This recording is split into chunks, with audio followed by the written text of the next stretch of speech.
الحمد لله وكفى وسلام على عباده الذين اصطفى أما بعد فأعوذ بالله من الشيطان الرجيم بسم الله الرحمن الرحيم ووصى بها إبراهيم بنيه ويعقوب يا بني إن الله اصطفى لكم الدين فلا تموتن إلا وأنتم مسلمون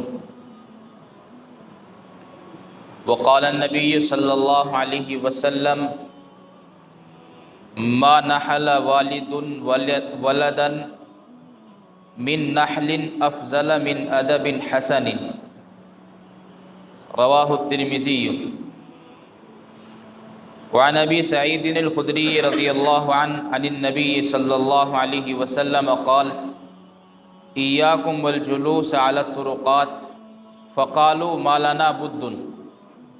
إنما هي مجالسنا نتحدث فيها قال رسول الله صلى الله عليه وسلم فإذا أتيتم إلى المجالس فأعطوا الطريق حقها قالوا وما حق الطريق قال غض البصر وكف الأذى ورد السلام وأمر بالمعروف ونهي عن المنكر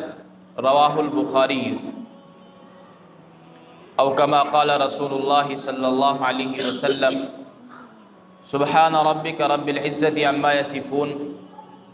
وسلام علی المرسلین والحمد للہ رب العالمین اللہم صلی علی سیدنا و مولانا محمد وعلی آلہ واصحابہ وبارک وسلم۔ کیوں اداس پھرتے ہو رحمتیں بلاتی ہیں، کیوں اداس پھرتے ہو رحمتیں بلاتی ہیں، آؤ اے مسلمانوں تمہیں مسجدیں بلاتی ہیں۔ اس وقت میں جس موضوع کے تحت اب حضرات کے سامنے میں گفتگو کرنے کے لیے حاضر ہوا ہوں، اصلاح معاشرہ کے تعلق سے ہے۔ اور ہر چیز کے دو پہلو ہوتے ہیں، ایک پوزیٹیو پہلو ہوتا ہے، ایک نیگیٹو ہوتا ہے، ایک مثبت پہلو ہوتا ہے، ایک منفی پہلو ہوتا ہے۔ اور اس کو اگر ہم کہیں گے تو ایک بات یہ ہوتی ہے کہ کسی چیز میں اچھائی تلاش کی جاتی ہے اور کسی چیز میں برائی تلاش کی جاتی ہے۔ کبھی اکثر و بیشتر ایسا ہوتا ہے کہ اچھائیوں کا تذکرہ جب انسان کرتا ہے اور اچھائیوں کو انسان تلاش کرتا ہے تو اس کے نتیجے میں بہت ساری خیر موجود ہوتی ہے۔ لیکن کبھی ایسا بھی ہوتا ہے کہ جب انسان کسی چیز کو نیگیٹو سوچتا ہے اور منفی پہلو سے اس کے اوپر غور کرتا ہے تو اس منفی پہلو سے غور کرنا بھی انسان کے لیے اور معاشرے کے لیے کبھی کبھار بہت فائدہ مند ثابت ہوتا ہے۔ آج کے وقت میں کون آدمی اور کون انسان یا کون سا معاشرہ ایسا ہوگا جو یہ نہیں چاہتا کہ ہمارے معاشرے کی اصلاح ہو جائے؟ ہر آدمی چاہتا ہے کہ میرے بچے اچھے ہو جائیں، میرے بچوں کی تربیت اچھی ہو جائے، میرے بچے کہنا مانیں، اور ہر آدمی کی کوشش یہ ہوتی ہے کہ ہمارا معاشرہ ایک اچھا اور بہترین معاشرہ اور بہترین سوسائٹی بن جائے۔ لیکن اس سوچ جب انسان کی یہ سوچ پیدا ہوتی ہے کہ ہمارا معاشرہ اچھا بن جائے اور ہمارے معاشرے کی اصلاح ہو جائے، تو اصلاح کی فکر انسان جب کرے گا تو اس کے پیچھے یہ چھپی ہوئی بات ہوتی ہے کہ ہمارے معاشرے کے اندر بگاڑ ضرور ہے جس کی وجہ سے اس کی اصلاح کی کوشش کی جا رہی ہے۔ تو پہلے اصلاح معاشرہ کی کوشش کرنے کے بجائے یہ اچھی سوچ ہے، مثبت سوچ ہے کہ ہر آدمی اپنی کوشش یہ کرتا ہے کہ ہمارا معاشرہ اصلاح پا جائے اور ہمارا معاشرہ کامیاب ہو جائے۔ لیکن اس سے پہلے کی سوچ کیا ہو سکتی ہے، اس کے اوپر منفی پہلو سے بھی اگر ہم غور کریں گے تو یقیناً اگر ان تمام پہلوؤں پر ہماری نظر ہوگی تو انشاءاللہ اصلاح معاشرہ اور معاشرے کی اصلاح ہماری خود بخود ہو جائے گی۔ اس لیے کہ اصلاح کی ضرورت بھی وہاں پڑتی ہے جہاں بگاڑ ہوتا ہے۔ اگر بگاڑ پہلے سے نہیں ہے اور پھر انسان اس کے اصلاح کی کوشش کرتا ہے تو یہ بیجا بات ہوگی، اس کا کوئی حاصل ہونے والا نہیں ہے۔ ظاہر ہے جب معاشرے کے اصلاح کی ضرورت پڑتی ہے تو اس کے پیچھے راز یہ ہے کہ بگڑا ہوا ہے، اور یہ سوچنا کہ ہمارا معاشرہ صالح بن جائے، نیک بن جائے، تو میرے عزیزو اس سے پہلے ہمیں یہ سوچ ہمارے ذہنوں میں اور ہمارے دل و دماغ میں یہ پیدا ہونی چاہیے کہ آخر جس کی وجہ سے ہمیں اپنے معاشرے کی اصلاح کی فکر ہو رہی ہے، ہمارا معاشرہ بگڑا کس چیز سے ہے؟ آخر معاشرے کے بگاڑ کا سبب کیا کیا چیزیں بنتی ہیں، اور کن وجوہات کی وجہ سے معاشرہ اجڑ جاتا ہے، اور کن اسباب کی وجہ سے معاشرے میں خرافاتیں اور برائیاں جنم لیتی ہیں،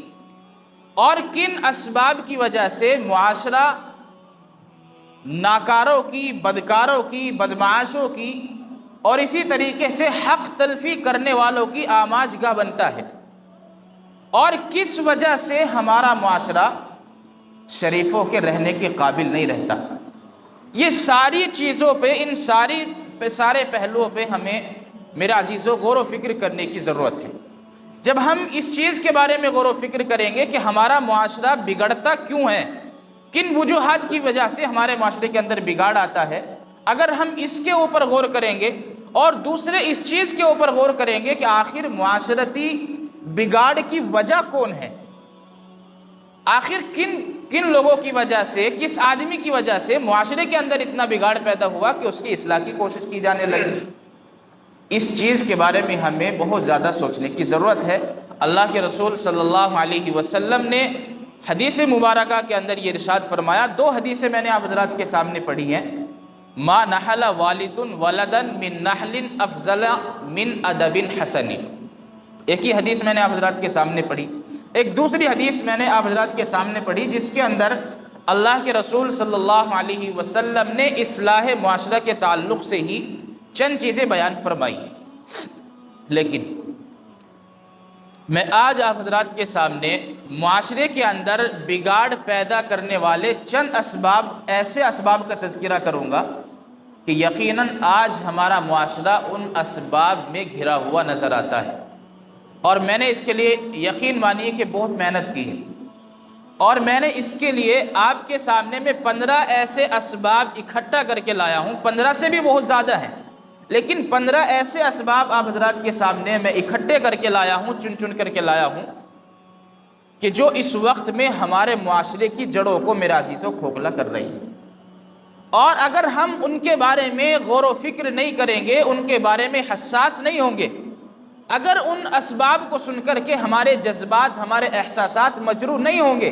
اور ان اسباب کے بارے میں سوچ و فکر ہمارے دلوں کے اندر پیدا نہیں ہوگی، تو میرے بھائیوں اصلاح معاشرہ کے تعلق سے ہمارے معاشرے میں کوئی چیز وجود میں نہیں آ سکتی۔ پہلے جو برائی ہے اس کو ختم کر دیا جائے، جب برائی ختم ہو جائے گی تو خود بخود معاشرے کی اصلاح ہو جائے گی، خود بخود معاشرہ صحیح راہ پر اور صحیح روش پر چل جائے گا۔ تو اس کے بارے میں ہمیں بہت زیادہ سوچنے کی ضرورت ہے اور غور و فکر کرنے کی ضرورت ہے، اور جو اسباب، جو وجوہات میں آپ حضرات کے سامنے بیان کروں گا ان کے بارے میں بہت زیادہ ان کو غور سے سننے کی ضرورت ہے، اس لیے کہ میں اور آپ بھی اسی معاشرے کا حصہ ہیں، جتنی ضرورت آپ لوگوں کو ہے اس سے کہیں زیادہ ضرورت مجھے بھی، تو اس لیے بہت زیادہ غور سے سننے کی ضرورت ہے۔ ایسے اسباب 15 ہیں۔ نمبر 1، جب آپ اپنی اور اپنی اہل و عیال کی اصلاح اور تربیت سے غفلت برتتے ہیں۔ پہلا نمبر جو ہے، جب آپ اپنی اور اپنے اہل و عیال، اپنے بال بچوں کی اصلاح اور تربیت سے غفلت برتتے ہیں، یہ سب سے پہلا سبب ہوتا ہے معاشرے کے اندر بگاڑ کا۔ اور اسی طریقے سے دوسرا سبب ہے، جب آپ کو یہ فکر لاحق نہیں ہوتی کہ آپ کی اولاد کی زندگی کیسے گزر رہی ہے اور ان کے شب و روز کے مشاغل کیا ہیں، اس چیز کو اور ان دونوں اسباب کو اپنے سامنے زیر نظر رکھتے ہوئے اگر ہم اپنے آپ پر غور کریں گے تو ہم سب سے پہلے اسی سبب میں گھرے ہوئے نظر آئیں گے۔ اس لیے کہ آج ہمارا معاشرہ جس چیز کی طرف جا رہا ہے، ہمارا معاشرہ یہ کہتا ہے کہ اگر کسی بچے کے بارے میں، اپنی آل اولاد کے بارے میں، اپنے اہل و عیال کے بارے میں فکر کرنی ہے تو اس کے کاروبار کی فکر ہونی چاہیے، اس کا کام اچھا کیسے چلے گا، اس کے بارے میں انسان جو ہے اس وقت میں فکر مند ہے۔ اور اسی طریقے سے اس کی دنیا کس طرح سنورے گی، کس طرح اس کی دنیا اچھی گزرے گی، ہر آدمی اکثر و بیشتر اسی سوچ میں اپنے اہل و عیال کے ساتھ لگا ہوا ہے۔ لیکن کسی کو یہ فکر میرے عزیز لاحق نہیں ہوتی کہ ہماری آل اولاد کی اصلاح اور تربیت کیسے۔ اللہ کے رسول صلی اللہ علیہ وسلم نے فرمایا ما نحل والد ولدا من نحل افضل من ادب حسن، کہ کوئی بھی باپ، کوئی بھی ذمہ دار اپنے ماتحتی میں رہنے والوں کو یا اپنی آل اولاد کو، اپنے بیوی بچوں کو، اپنے گھر والوں کو اس سے بہتر کوئی تحفہ نہیں دے سکتا کہ وہ اس کو کوئی ادب کی چیز سکھلا دے۔ یہ اللہ کے رسول صلی اللہ علیہ وسلم نے فرمایا انسان کا اپنی اولاد کے لیے اگر سب سے بڑا تحفہ ہے اور سب سے بڑا ہدیہ اگر وہ انسان اپنی اولاد کو کرنا چاہتا ہے تو اللہ کے رسول صلی اللہ علیہ وسلم نے فرمایا کہ اس کو من ادب حسن، اس کو ایک اچھا ادب سکھا دے، اس کو اچھے اخلاق کی تعلیم دے دے۔ آج ہم غور کریں، ہم اپنے بچوں کو کس طرح ان کی اصلاح و تربیت کے پیچھے لگے ہوئے ہیں۔ کیا ہمیں معلوم ہے کہ ہمارے بچوں کے شب و روز کیسے گزر رہے ہیں؟ آج تو آپ نے دیکھا ہوگا اور آپ بخوبی اس کا تجربہ رکھتے ہیں اپنے گھروں کے اندر کہ برابر میں بچہ لیٹا ہوا ہے، برابر میں باپ کی چارپائی ہے اور بچہ موبائل میں فلمیں دیکھ رہا ہے، اور حالت یہ ہے کہ باپ اپنی اس بچے کو اپنے برابر میں چارپائی پہ لیٹے ہوئے بچے کو منع نہیں کر سکتا۔ تو میرے عزیزو، کیا اگر ہم اصلاح معاشرے کی بات کریں گے اور یہ چیزیں وجود میں آئیں گی کہ باپ اپنی برابر میں لٹا کر کے اپنے بچوں کو فلمیں دیکھنے سے نہیں روکے گا، نہیں ٹوکے گا، ڈرامے دیکھنے سے نہیں روکے گا، نہیں ٹوکے گا، اور ان کی اصلاح و تربیت کی فکر نہیں کرے گا، تو معاشرے کی اصلاح ہو سکتی ہے؟ آپ خود اندازہ کر کے بتائیں، ایسا ہو سکتا ہے کہ آپ خود اس کو گناہ کی دعوت دے رہے ہیں؟ ہونا تو یہ چاہیے تھا کہ اگر آپ کے سامنے اس نے موبائل کے اندر کوئی غلط چیز چلائی ہے تو آپ کو موبائل پھوڑ دینا چاہیے تھا، آپ کو سمجھانا چاہیے تھا، اس لیے کہ آج آپ نے اس کے اوپر آسانی کا، اس کے ساتھ میں آسانی کا برتاؤ کیا ہے، آسانی کا معاملہ کیا ہے۔ خدا کی قسم آج یہ فلمیں دیکھ رہا ہے، کل نہ جانے کون کون سے گناہ آپ کے سامنے، آپ کی نظروں کے سامنے کرے گا۔ اور عجیب بات یہ ہے کہ ہم اس کو گناہ اور اس کو غلط بھی نہیں سمجھتے۔ یہ آج ہمارے معاشرے کی عجیب بیماری ہے۔ میرے عزیزو، آج آپ نے دیکھا ہوگا کہ آپ اپنے بچوں کو، ہر بچہ اکثر و بیشتر ایسا ہوتا ہے کہ انسان اسکول میں بھیجنے کی کوشش کرتا ہے، لیکن ہمارے معاشرے کی میرے عزیزو بدقسمتی یہ ہے کہ آج ہم اپنے بچوں کو اسکول میں جانے کے وقت صبح سویرے جگانے کی کوشش کرتے ہیں، لیکن خدا کی قسم فجر کی نماز کے لیے جگانے کی ہمت نہیں کرتا کوئی آدمی۔ ایسے اس معاشرے کی اصلاح ہوگی؟ ایسے اپنی اولاد کے بارے میں آج کون نہیں چاہتا کہ ہمارے معاشرے کی اصلاح ہو، لیکن کوشش کون کرتا ہے؟ یہ بھی تو سوال پیدا ہونا چاہیے نا۔ جب ہم اپنے معاشرے کی اصلاح کی کوشش ہی نہیں کرتے تو پھر معاشرے کی اصلاح نہیں ہو سکتی۔ اور سب سے پہلے اپنے گھر سے اس کی شروعات ہونی چاہیے، اپنے بچوں سے ہونی چاہیے۔ آج ہماری بدقسمتی یہ ہے کہ آج ہم نے دوسروں کی اصلاح کا ٹھیکہ اٹھا رکھا ہے۔ ہر آدمی یہ چاہتا ہے کہ دوسرا جو ہے وہ صحیح بن جائے، چاہے میرے اعمال کیسے بھی ہوں۔ ہم خود یہ چاہتے ہیں کہ ہمارے عمل چاہے کیسے بھی گئے گزرے ہوں، لیکن ہم اس فکر میں رہتے ہیں کہ لوگ اچھے ہو جائیں۔ اور ہر آدمی کی کوشش یہ ہے میرے بھائیو، جب تک انسان دوسروں کے بارے میں سوچتا رہے گا اس تعلق سے، کبھی اس کی اپنی اصلاح نہیں ہو سکتی اور معاشرے کی بھی اصلاح نہیں ہوگی۔ پہلے آپ اپنے بارے میں فکر مند ہو جائیے، اس کے بعد دوسروں کے بارے میں سوچیے۔ اس لیے کہ اللہ تبارک و تعالیٰ نے اسی کو قرآن کریم کے اندر حکم دیا، اور اللہ تعالیٰ نے فرمایا یا ایھا الذین آمنوا قوا انفسکم، اے ایمان والو پہلے تم اپنے آپ کو بچاؤ۔ پہلے لوگوں کو بچانے کا حکم نہیں ہے، پہلے دوسرے لوگوں کو بچانے کا حکم نہیں ہے، بلکہ اللہ تبارک و تعالیٰ نے فرمایا پہلے اپنی ذات کو بچانا ہے، اور اس کے بعد فرمایا وَأَهْلِيكُمْ، اور اس کے بعد اپنے گھر والوں کو، اپنی آل و اولاد کو بچانا ہے۔ سوال یہ ذہن میں ہونا چاہیے کہ کس چیز سے بچانا ہے؟ اسی کا جواب اللہ تبارک و تعالیٰ نے قرآن کریم کے اندر دیا یا ایھا الذین آمنوا قوا انفسکم واہلیکم نارا وقودها الناس والحجارہ، کہ تم اپنے آپ کو اور اپنے اہل و عیال کو، اپنے گھر والوں کو جہنم کی آگ سے بچاؤ۔ کیا جہنم کی آگ سے ایسا بچا جائے گا کہ اسکول میں جانے کے لیے تو اس کو جگایا جائے گا اور نماز پڑھنے کے لیے اس کو جگایا نہیں جائے گا؟ کیا ایسے معاشرے کی اصلاح ہو سکتی ہے؟ اور ایسے ہم اپنے آپ کو اور اپنے بچوں کو جہنم کی آگ سے بچا سکتے ہیں؟ ظاہر ہے اگر ہمارے اندر یہ چیزیں موجود ہوں گی تو پھر ہمارے معاشرے کی اصلاح نہیں ہو سکتی۔ سب سے پہلا بگاڑ کا سبب یہ ہے کہ آج ہمیں اپنی اولاد کی تربیت کی فکر میرے عزیزوں نہیں ہے۔ آج ہمیں یہ نہیں پتا کہ ہمارے بچوں کے دن و رات کس چیز میں اور کن مشاغل میں گزر رہے ہیں، اس کے بارے میں فکر مند ہونے کی ضرورت ہے۔ نمبر 3، جب آپ معاشرے میں پیدا ہونے والی برائیوں اور جرائم سے چشم پوشی کرتے ہیں اور ان کی اصلاح اور روک تھام کی کوشش نہیں کرتے، اس بارے میں بھی ہمیں بہت زیادہ سوچنے کی ضرورت ہے۔ آج معاشرے کے اندر بے شمار برائیاں، بے شمار خرافاتیں اور بے شمار گناہ ایسے انجام پا رہے ہیں جو ہماری نظروں کے سامنے ہوتے ہیں، اور ہم ان سے اعراض کر جاتے ہیں، ان کے اوپر دھیان نہیں دیتے، حالانکہ اقتدار اور جو طاقت اس کو روکنے کی ہونی چاہیے تھی وہ ہمارے پاس ہوتی۔ جب اس اقتدار کو، اس اختیار کو جو اللہ تعالیٰ نے ہمیں دیا ہے، اس اختیار کا استعمال ہم لوگ نہیں کرتے تو یاد رکھیے معاشرے کی اصلاح نہیں ہو سکتی۔ اللہ کے رسول صلی اللہ علیہ وسلم نے فرمایا، من رآ منکم منکرا فلیغیرہ بیدہ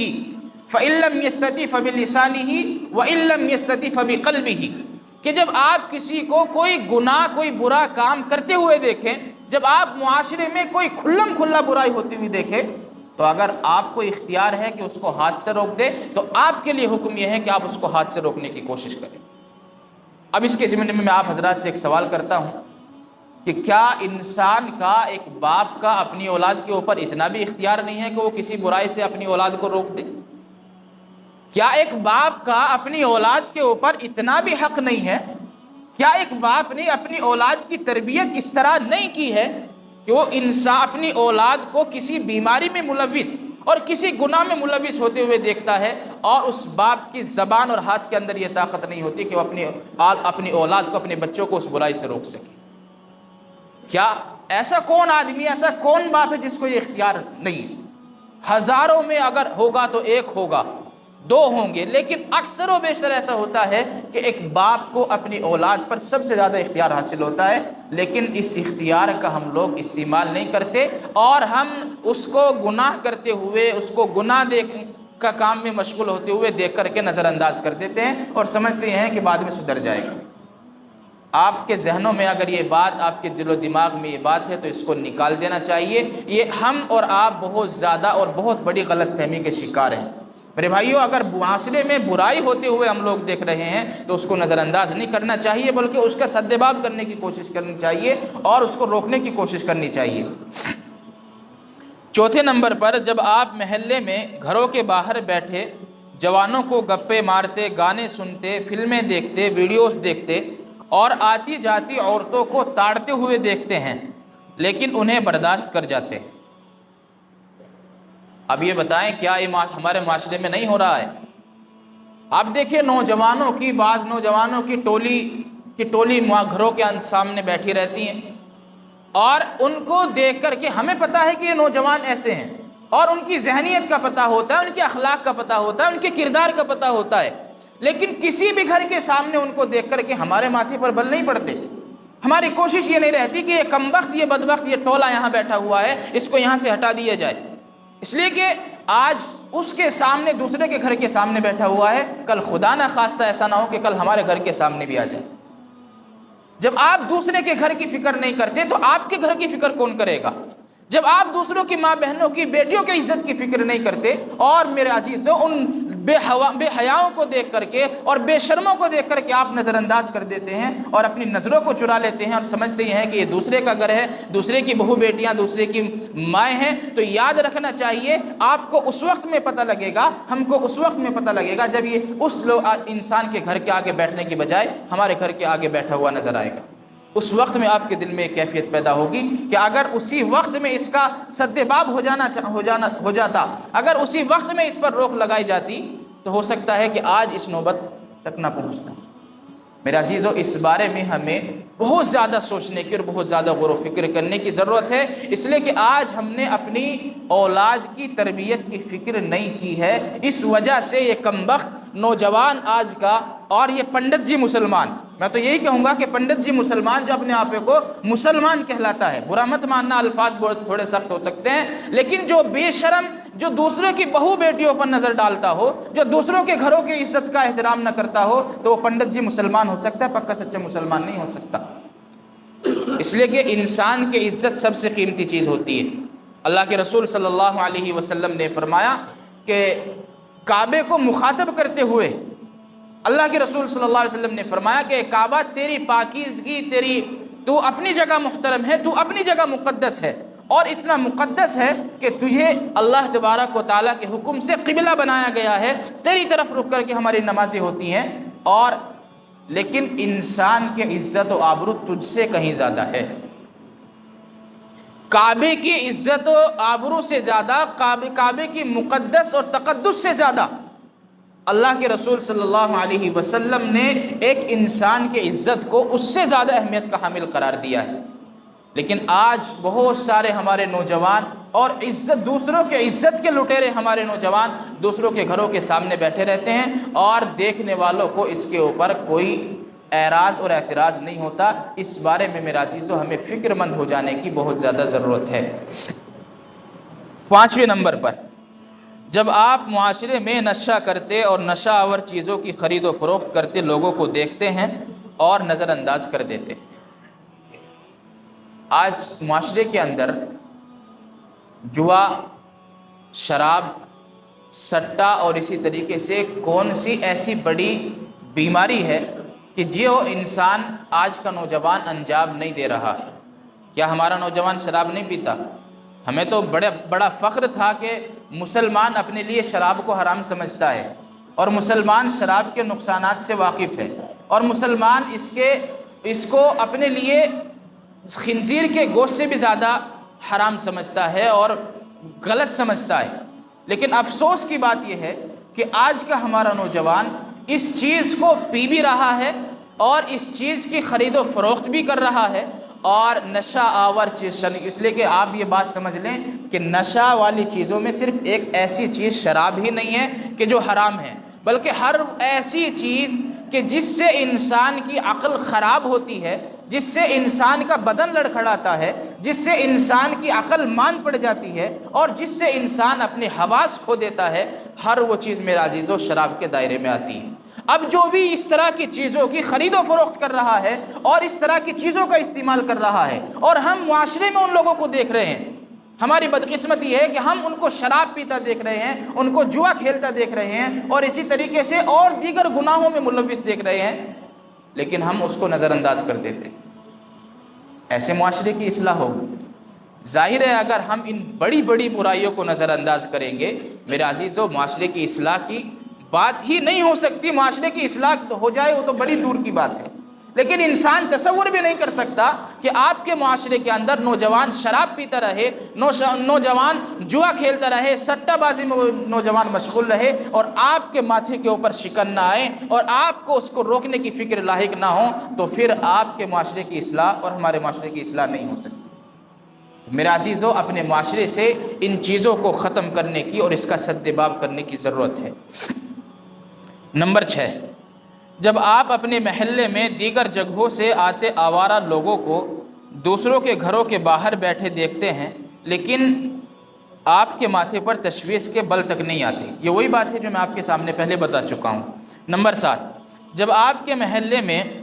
نماز کے اوقات میں لوگ نماز ترک کرتے نظر آتے ہیں لیکن انہیں نماز کی دعوت نہیں دیتے۔ انسان نے اور آج کے ہمارے معاشرے نے یہ بات اپنے ذہن و دماغ میں ڈال دی ہے کہ دعوت صرف ایک مخصوص اور خاص طریقے کا نام ہے، اور اس کا خاص طریقہ یہ ہے کہ پہلے مشورہ کیا جائے گا اور یہ بات طے کی جائے گی کہ کہاں دعوت دینی ہے، کس کو دعوت دینی ہے، کس سے ملاقات کرنی ہے۔ صرف اس کو آج اس مخصوص طریقے کو ہم نے سمجھ لیا کہ یہی دین کی دعوت ہے۔ یہ اس کا ایک سب سے پہلا راستہ ہے، آخری راستہ نہیں کہہ سکتے، اس لیے کہ جو کام مشورے سے ہوگا اس سے اچھا کام نہیں ہو سکتا۔ لیکن اگر آپ کے سامنے نماز کے اوقات میں، ہمارے محلے میں، ہماری گلیوں میں، ہماری کوچوں میں نماز کا وقت ہو رہا ہے اور ہمارے نوجوان مسجد کے سامنے سے نکلتے جا رہے ہیں اور ہم نماز پڑھنے کے لیے مسجد میں آ رہے ہیں، کیا ہماری اتنی ہمت بھی نہیں ہو سکتی کہ ہم ان نوجوانوں کو پکڑ کر کے یا ان کو سمجھا کر کے مسجد کی طرف لے آئیں؟ کیا ہم دعوت صرف اس چیز کا نام نہیں ہے کہ مسجد میں بیٹھیں گے تو دعوت دی جائے گی؟ میرے عزیزو، یہ دعوت ایک ایسا عمل ہے کہ انسان چلتے پھرتے کسی بھی حالت میں ہو، ہر وقت میں یہ کام دعوت کا کام کر سکتا ہے. لیکن ہماری مجبوری اور ہماری بدقسمتی یہ ہے کہ ہم نے اس کو بھی ایک خاص طریقے میں منحصر کر دیا ہے. یہ ہمارے معاشرے کی اصلاح کی فکر اگر کوئی انسان کرنا چاہتا ہے تو میرے عزیزو اس بات کی فکر کر لے کہ نماز کے اوقات میں ہمارے جو بچے نماز ترک کر رہے ہیں ان کو اپنی مسجد سے جوڑنے کی حتی الامکان کوشش کی جائے. اس کے لیے چاہے طریقہ جو بھی اختیار کیے جائے سب دعوت کے اندر شامل ہوتا ہے، کوئی دعوت سے الگ نہیں ہوتا. اس کے بعد 8ویں نمبر پر بات آتی ہے جب آپ کو یہ تشویش لاحق نہیں ہوتی کہ آپ کے معاشرے میں کم عمر کے لڑکے بڑی عمر کے لڑکوں کے ساتھ کیوں دوستیاں کرتے ہیں. آج اس چیز کے بارے میں بھی اپنے بچوں کا آپ جائزہ لے سکتے ہیں، اس لیے کہ آج ہمارے بچوں کی دوستیاں اپنے سے بہت بڑے عمر کے لوگوں کے ساتھ، بہت بڑے عمر کے بچوں کے ساتھ مل جائیں گی. اور اس کا سب سے بڑا نقصان یہ ہے کہ آپ کے بچے کے اوپر جس کا دماغ ابھی چھوٹا ہے، جس کے دل کی تختی ابھی سفید ہے، اگر وہ انسان اس کی صحبت اختیار کرے گا تو دھیرے دھیرے اس کی دل کی سفید جو تختی ہے وہ سیاہ ہوتی چلی جائے گی. اور پھر چاہے آپ اس کو بچپنے میں بھی کتنا سمجھانے کی کوشش کریں اس کے بعد سمجھ میں آنے والے نہیں. اس لیے اپنے بچوں کو اس بارے میں دیکھا جائے. نمبر 11، جب آپ کو اس پر پریشانی نہیں ہوتی کہ معاشرے میں خیر کے کاموں کے مقابلے میں شر اور برائی کے کام کیوں تیزی سے بڑھ رہے ہیں. کون پریشان ہوتا ہے، کس کے ماتھے پر بل آتے ہیں، کس کے دل میں اس کی فکر پیدا ہوتی ہے، اس کے بارے میں ہمیں سوچ لینا چاہیے. نمبر 12، جب آپ کو اس کا احساس نہیں ہوتا کہ تعلیمی اداروں کے اوقات میں متعلقہ راستوں اور گلی کوچوں میں جگہ جگہ لوگ کیوں بیٹھتے ہیں اور ان کی وجہ سے گزرنے والے طالبات کو کس قدر تکلیف اور پریشانی کا سامنا کرنا پڑتا ہے.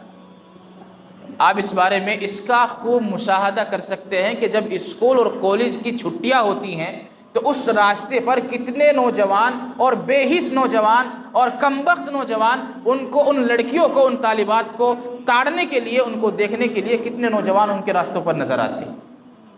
یہ قصور میرے عزیزوں ان نوجوانوں کا نہیں ہے، قصور ہمارا ہے، اس لیے کہ ہم نے اپنی اولاد کی تربیت صحیح طریقے سے نہیں کی. اسی طریقے سے جب آپ کو معاشرے میں بڑھتی بے حیائی اور بے پردگی پر کوئی دکھ اور افسوس نہیں ہوتا. آج ہمیں اپنے بچوں کے پردے کے بارے میں اور حیا کے بارے میں فکر مند نہیں ہے تو ہم دوسروں کے بچوں کے بارے میں فکر مند کیسے ہو سکتے ہیں؟ تو اس کے بارے میں بھی ہمیں سوچنے کی ضرورت ہے. الحیاء شعبۃ من الایمان، حیا اور یہ پردے کا ہونا یہ بھی ایک ایمان کا حصہ ہے. نمبر 14، جب آپ یہ نمبر 14 چھوڑ دیں. نمبر 15، جب آپ کو یہ فکر پریشان نہیں کرتی کہ ایک مومن ہونے کے ناطے آپ پر امر بالمعروف اور نہی عن المنکر کی کس قدر ذمہ داری ہے. اس چیز کے بارے میں میرے عزیزو ہمیں بہت زیادہ سوچنے کی ضرورت ہے، اس لیے کہ اللہ کے رسول صلی اللہ علیہ وسلم نے ہمارے اوپر یہ ذمہ داری ڈالی ہے. 3 درجے ہمارے لیے بتائے ہیں، 3 درجے. پہلا درجہ یہ ہے کہ اگر آپ کے ہاتھ میں، آپ کے اختیار میں ہاتھ سے روکنے کی طاقت ہے برائی کو تو ہاتھ سے روکو. اگر ہاتھ سے روکنے کی طاقت نہیں ہے تو پھر زبان سے اس برائی کو سے روکو. اگر آپ زبان سے بھی نہیں روک سکتے تو پھر آپ کے لیے ادنا درجہ یہ ہے کہ آپ اس برائی سے خود بعد آ جائیں اور اس کی برائی اپنے دل میں بٹھا لیں اور کوشش یہ کریں کہ کبھی میں اس طرح کی برائی کو انجام نہیں دوں گا. یہ ہمارے لیے، یہ ذمہ داری ہر ایک ایمان والے پر عائد ہوتی ہے. یہ اللہ کے رسول صلی اللہ علیہ وسلم نے اس ذمہ داری کو ہر اپنے ایک ایمان والے کے اوپر ڈالا ہے. میرے عزیزو، اس طرح کی اور بھی بہت ساری وجوہات ہیں لیکن وقت کم ہونے کی وجہ سے اور اسی طریقے سے یہ بنیادی وجوہات وہ اسباب ہیں کہ جن میں آج ہمارا معاشرہ مکمل طور پر میرے عزیزو گھرا ہوا نظر آتا ہے. اگر ان اسباب کی اصلاح ہو جائے گی تو ہمارا معاشرہ خود بخود صالح ہو جائے گا. اللہ تعالیٰ عمل کی توفیق عطا فرمائے.